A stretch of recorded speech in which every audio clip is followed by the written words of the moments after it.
Muoiono tutti. Va bene dai, non proprio tutti. William Shakespeare scrive Amleto tra il 1600 e il 1601. Oh mio Dio, che noia! Ma non ho ancora detto nulla. Hai detto 3 cose noiosissime in una sola frase. William Shakespeare, Amleto, 1600. Ok, va bene, partiamo con calma. Mi rendo conto che per chi non lo conosce, il nome di William Shakespeare potrebbe richiamare a una specie di mattonaggine letteraria. Amleto potrebbe richiamare a una specie di personaggio mattone. Il 600 cos'è che non va? È vecchio. Comunque Shakespeare non è un mattone, Amleto non è un mattone, il 600 è un po' vecchio, è vero. Shakespeare era tutt'altro che un letterato altolocato. Amleto, opera e personaggio sono tutt'altro che un qualcosa di noioso, e con questa chiacchiera proverò a dimostrarlo.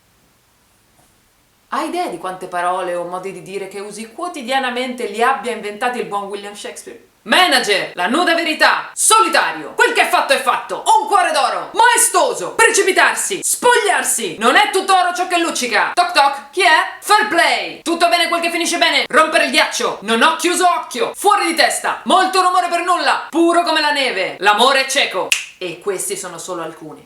Ok, hai la mia attenzione. Se un contemporaneo di Shakespeare, considerando la propria intera produzione letteraria, utilizzava poco meno di 2000 vocaboli, lui, il nostro William, secondo te quanti ne usava? 3000, 5000, 21.000 vocaboli.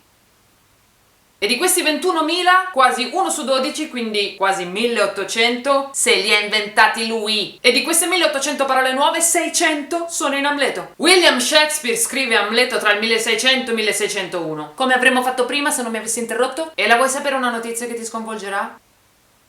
La trama non è sua. Cosa? La trama non è di Shakespeare. Cosa? La trama di Amleto non è inventata da William Shakespeare. Ma scusa, mi avevi appena fatto un minimo interessare a questo qui, tessendo le sue lodi, e adesso mi dici che la trama non è sua! Ma sì, ma perché il fatto che Amleto non sia una pietra miliare soltanto per il teatro, ma per la letteratura, e non sia una pietra miliare soltanto per la letteratura, ma per il mondo intero, non dipende dalla sua trama. La trama di riferimento è un poema norreno di secoli prima del 1600, da cui Shakespeare ha preso l'ossatura principale per poi inventare delle sottotrame e poi inventare da zero quel qualcosa che ha reso Amleto il capolavoro che è, cioè la psicologia dei personaggi. Se nel teatro è esistito fino a quel momento il principale modello di riferimento era quello della conquest, quindi della conquista, con Amleto si apre una nuova fase, quella dell'inquest, inchiesta. Se nell'opera originale lo scopo era quello di conquistare la vendetta, nell'Amleto shakespeariano lo scopo è quello di indagare sui meccanismi interni del pensiero dell'essere umano. Che se poi ci pensi, no, la trama di Amleto è la trama del Re Leone. Un principe deve vendicare la morte del padre a causa dello zio che si è ammazzato, quindi il fratello, e si è preso pure il regno.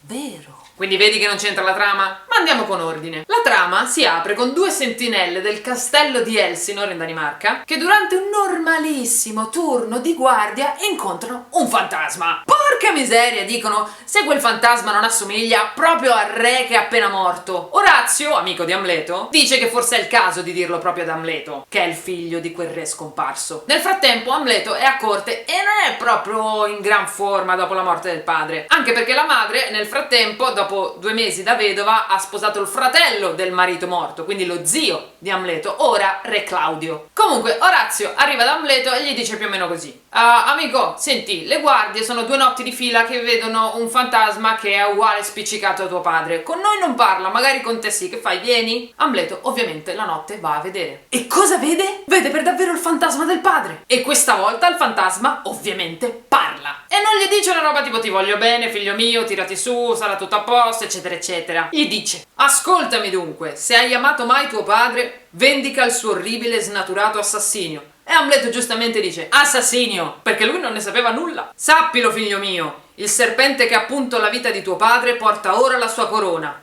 E Amleto giustamente dice: mio zio, perché ancora una volta Amleto non ne sapeva nulla. E il padre di Amleto, il fantasma, va a spiegargli nel dettaglio come lo zio, quindi il fratello del morto, l'abbia ucciso. Quindi già Amleto, ribadiamolo, non era in formissima. E in più, la sera, così, en passant, si vede il padre in veste di fantasma che gli dice che è stato ucciso, non solo è stato ucciso, ma è stato ucciso dallo zio, non solo è stato ucciso dallo zio, ma deve pure vendicarlo. E cosa cercherà ora quindi il nostro Amleto? Vendetta! No, cercherà la prova che il fantasma dicesse il vero. In qualsiasi altra opera il protagonista subito avrebbe creduto alle parole del fantasma. Amleto no. Mette in discussione il mondo magico, vuole avere una prova. Amleto non è quel tipo di personaggio che spesso si tende a descrivere come quello indeciso che non vuole agire. Amleto aspetta di compiere la sua vendetta perché vuole prima conoscere e comprendere la verità. Nel frattempo tutti a corte sono preoccupatissimi. La madre Gertrude, lo zio Re Claudio con la coda di paglia, tutti sono in panico per i comportamenti di Amleto, che pare essere impazzito. Chiedono quindi aiuto a Rosencrantz e Guildenstern, due amici di Amleto dai tempi dell'università, e dicono loro, più o meno: ragazzi, se potete state vicini ad Amleto, cercate di capire un attimo cosa pensa, come sta, c'è qualcosa che lo affligge in particolare, soprattutto Re Claudio gli chiede proprio: ma c'è qualcosa che non va, qualche sospetto? E poi, se scoprite qualcosa, venitecelo a dire per piacere. Di risposta, Amleto risponde agli amici, tanto per far capire l'aria che tira: potrei essere rinchiuso in un guscio di noce e considerarmi re di uno spazio infinito.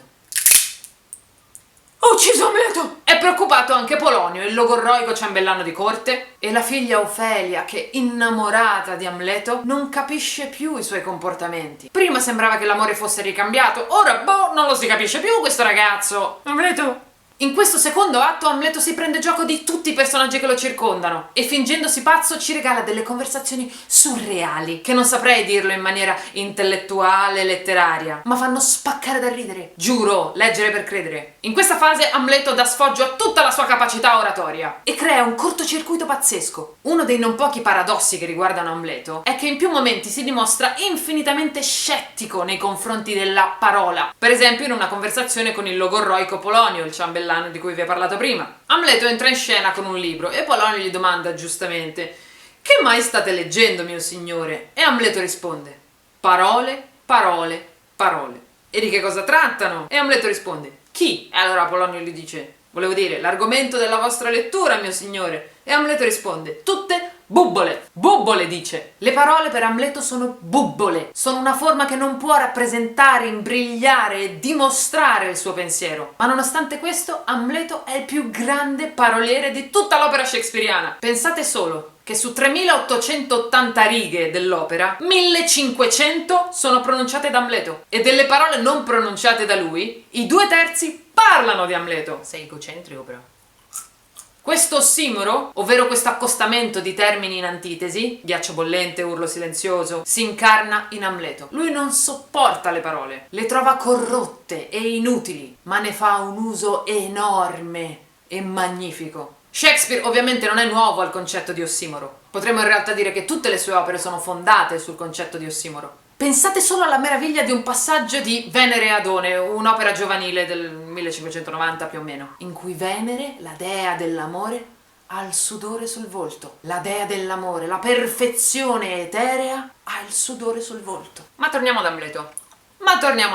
Il nostro principe di Danimarca sta continuando con la sua strategia per verificare le parole del fantasma e avere le prove che lo zio sia l'assassino. E allora sceglie il metodo per lui più efficace per comprendere la verità: il teatro. Amleto, che nel suo passato scopriamo aver studiato drammaturgia, chiama a corte un gruppo di attori per mettere in scena uno spettacolo. Nel frattempo la corte continua a indagare su Amleto, spiandolo ogni qualvolta sia possibile, nascondendosi qua e là per le stanze del castello. Proprio nella fatidica scena prima dell'atto terzo, al verso 56, proprio in quel momento che noi spesso immaginiamo in maniera sbagliata, con un teschio in mano e una voce tonante, proprio in quel momento sono nascosti Re Claudio, Polonio e Ofelia. Essere o non essere? E non ve la reciterò. Ma come no? Perché ve la dovete leggere. Perché in questo soliloquio è racchiusa un'intera libreria di centinaia di migliaia di manuali di psicologia. Perché in questo soliloquio il personaggio diventa talmente grande, talmente reale, che anche chiudendo il libro non potrà mai più stare rinchiuso nella pagina. Vi basterà pensare che Freud, il fondatore della psicanalisi, dedicherà molte pagine ad analizzare Amleto come se fosse una persona reale, in carne ed ossa. Al termine del soliloquio, comunque, Amleto sente Ofelia e, scoprendo poi di essere spiato, scatenerà su di lei tutta la sua ira. Lo spettacolo però è pronto! Dai, calma però! La corte è riunita e Amleto ha deciso di mettere in scena precisamente la storia dell'uccisione del padre, così come gliel'aveva raccontato il fantasma. Guardando la reazione dello zio, potrà conoscere la verità. Lo zio, rivedendo se stesso nell'atto di uccidere il fratello e sposarne la moglie, urla, si alza e se ne va. Ora Amleto conosce la verità. Il fantasma diceva la verità. Ora potrà avere la sua vendetta e sarà molto più tragica e splatter di quello che vi potete immaginare. Cioè, leggiti il libro. Ok.